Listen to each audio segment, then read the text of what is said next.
Social media sympathy ఇవన్నీ అతి ఆలోచన.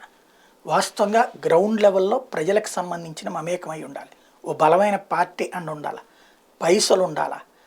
ఆ తర్వాతన ఈ సోషల్ మీడియా ఇన్ఫ్లుయెన్సో లేకపోతే మిగతా ఇష్యూనో పనికొస్తుంది.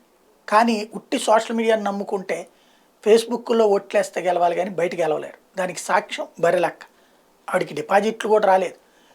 సరే అదేమంటే పవన్ని విమర్శించడానికి ఆవిడ పేరు పెడుతున్నారు కానీ ఏం సాధించగలిగిందంటే అందరిలో మంచి పేరు సాధించగలిగింది. కానీ ఏం ఉపయోగం? ఇప్పుడు నేను రోజు వాగుతూ ఉంటా, తిట్టుకునే వాళ్ళు ఉంటారు, పొగుడుకునే వాళ్ళు ఉంటారు.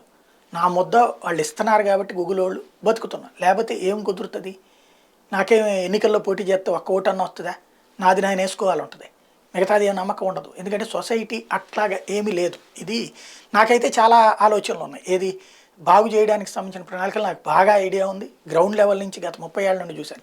ఆ మాట చెప్పాను కాబట్టి నాకు ఓటేసేస్తారా? ఎవరు వేయరు.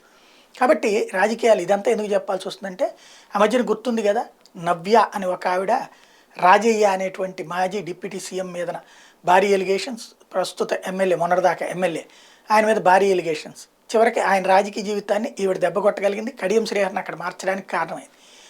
తనకి టికెట్ అడిగింది, టికెట్ ఇవ్వలేదు. వస్తే ఆవిడ పోటీ చేస్తే 1800 ఓట్లు వచ్చినాయి. అంటే బరిలెక్క కంటే తక్కువే వచ్చినాయి. దాన్ని బట్టి అర్థం చేసుకోవచ్చు. ఇప్పుడు అతను ఆడి పేరు ఏదో ఉంది కదా, ఏదో హైలైట్ చేసుకుంటున్నాడు రైతు బిడ్డనని చెప్పేసి, ఎంత నోటి దూల.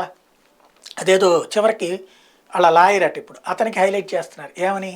డీజీపీ ఆఫీస్కి వెళ్తాడట, డీటెయిల్స్ అన్నీ ఇవ్వాలట. వెళ్ళి పోలీస్ స్టేషన్లో అడిగితే ఇస్తారని లాయర్కి తెలియదా? ప్రచార ఆర్భాటాలు తప్పించి దీనివల్ల ఒరిగేది ఏమి లేదన్నటువంటి విషయాలు గ్రహించాల్సి ఉంటుంది. సోషల్ మీడియా అనేటువంటిది తెలిస్తే అవగాహన చేసుకోవడానికి, లేకపోతే కనుక లైట్ తీసుకోవడానికి వాడుకోవాలి. కానీ సోషల్ మీడియాని నమ్ముకోవడం అనేటువంటిది భ్రమ.